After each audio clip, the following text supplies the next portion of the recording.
Got a glorious wallpaper of Mount Fuji, and I just want to make this video as a question to the audience, as I've been seeing this a lot lately, and it's interesting for several reasons. So I'm sure you're reading the title right now, and I notice how there's unwritten rules always made and applied to the Last of Us IP as a franchise, and I'm wondering why that is.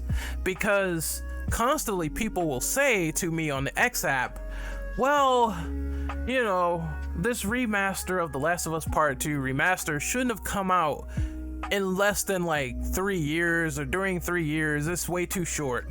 And then other games do it. And I point out those games, and excuses are made. I point out games like DMC5 SE coming out only a year after launch, where they updated ray tracing. It is a remaster, in my opinion, with extra content.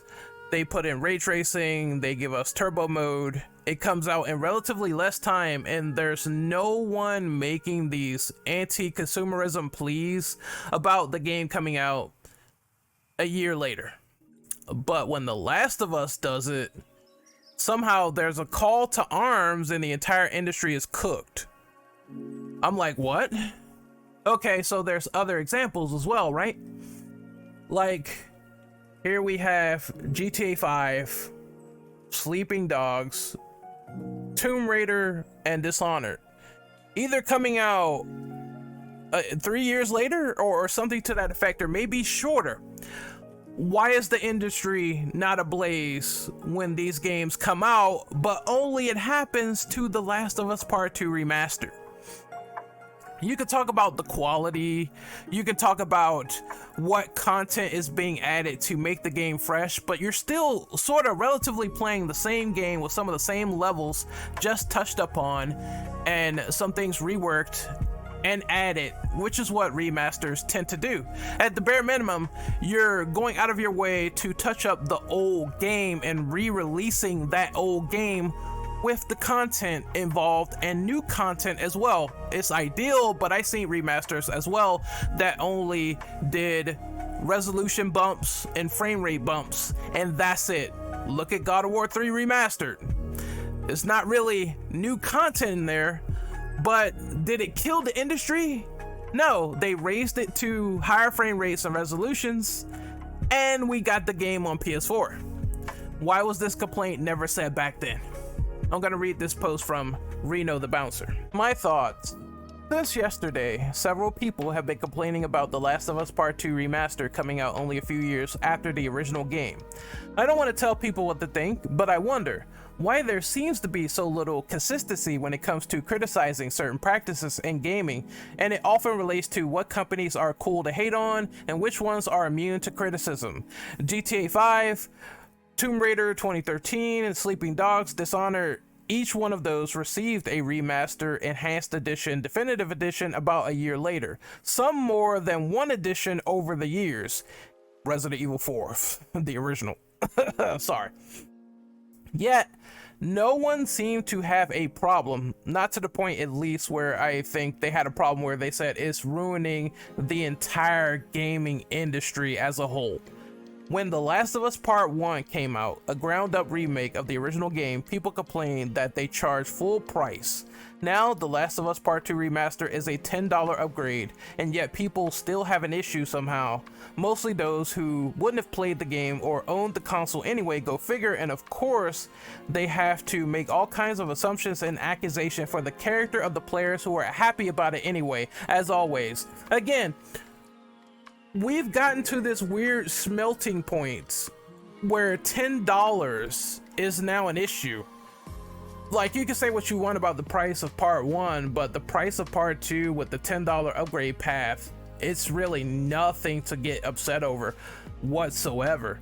And I seen people get upset over this and the pricing, and then I seen people get upset over separate ways in the pricing when they added, like, literally 5 more hours of story content and extra content to the mix, but $10 was way too much. I know the value of $1 is relative to the observer, but if you can't get $10 content over $70 at baseline, and you think that's way too much, I don't know what to tell you.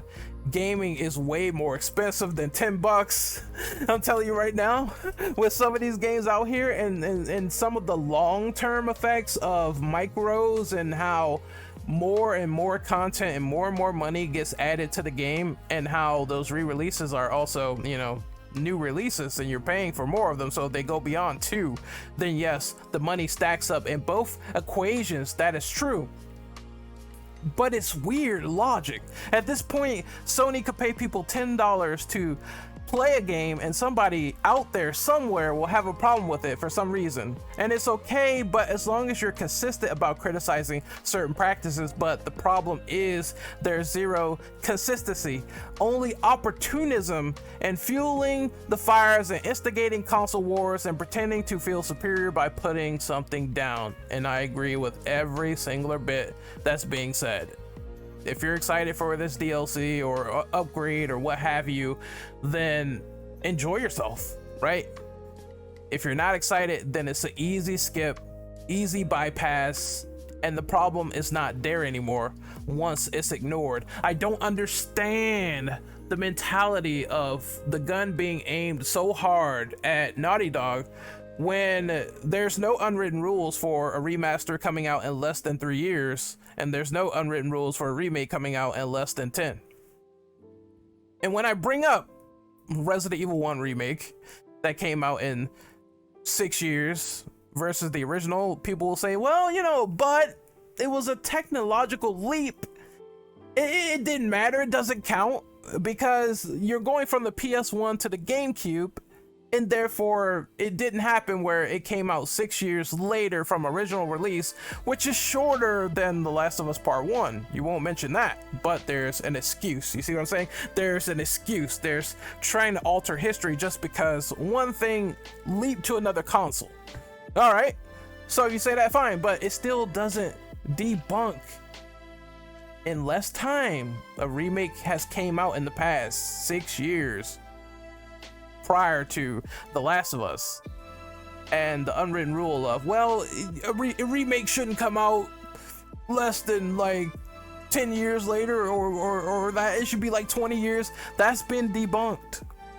If you say a remaster shouldn't have come out in less than 3 years, then you have to name DMC5 SE, which counts, GTA 5, Tomb Raider, Sleeping Dogs, Dishonored. Is probably more out there too. You can say the quality of the content is significant in quantity, that's fine. But to say that a remaster can come out in less than 3 years, you're already severely mistaken. So help me understand why this logic is happening, why this logic is coming up, and if it's already been disproven by other games, where's the consistency and energy aimed at those other games, and how those remasters are killing the industry? You let me know. You tell me in the comments below, but that is my opinion on this. I just find it strange. It's strange behavior, whether you like Last of Us or not. It's weird behavior for someone to try to go back in and make a bunch of excuses. The excuses made for remasters was like, oh well, the game has significantly more content, but you're playing the same game, bro. You're still playing the same game. And someone tried to pull up a re-release where they didn't touch up on the game, like it was Batman Arkham City Game of the Year edition. That's a re-release of content, bro. Newsflash, Einstein, you can make a fucking re-release port where they don't touch up on anything and add in the DLCs, and you could also make a remaster where they do add in new additional content. They add in all the stuff from the DLCs. That's why they're called the definitive editions, and they also touch up on the game like DMC did. You're still playing the same levels. You're still doing some of the same shit, but you're playing as Virgil. That's a remaster of the game. They retouched up on the game because some stuff wasn't possible last gen. Those fast loading times that's going to be in The Last of Us Part 2 Remaster, that wasn't possible on the PS4. These were games you were excited for in some capacity or the next.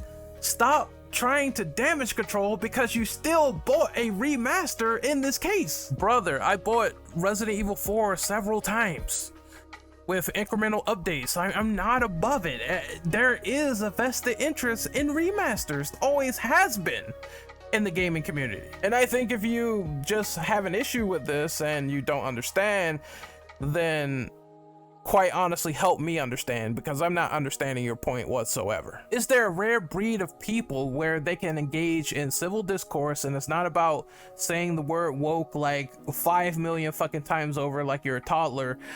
Is there people out there that want to give genuine feedback so the next Last of Us Part 3 can improve the problems they didn't like? Yes, those people do thoroughly exist, and they can coexist with the people who like the game. They can say, well, it wasn't for me, but if it's for you, that's fine.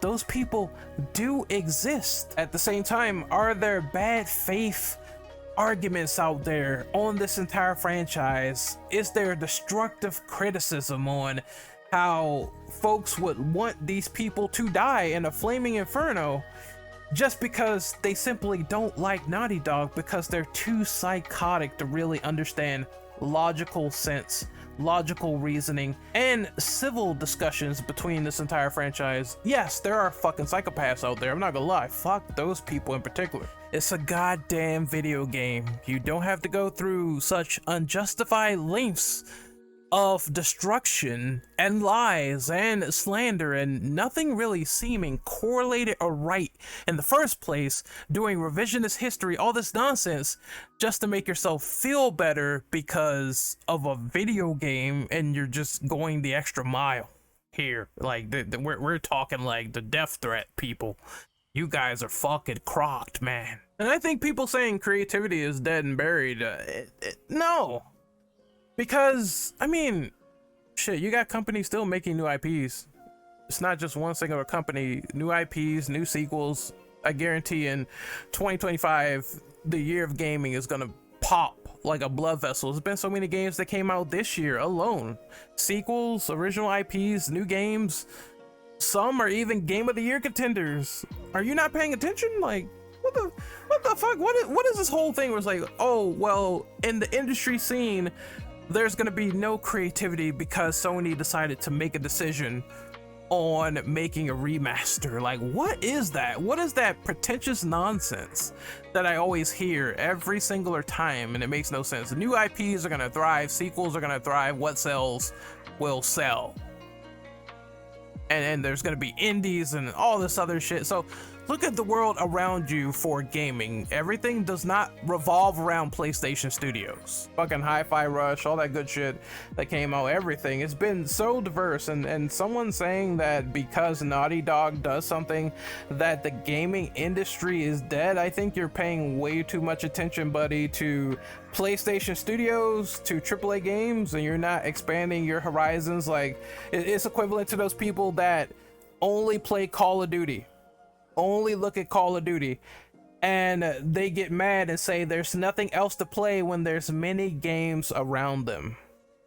It's time to really face facts and pop the bubble.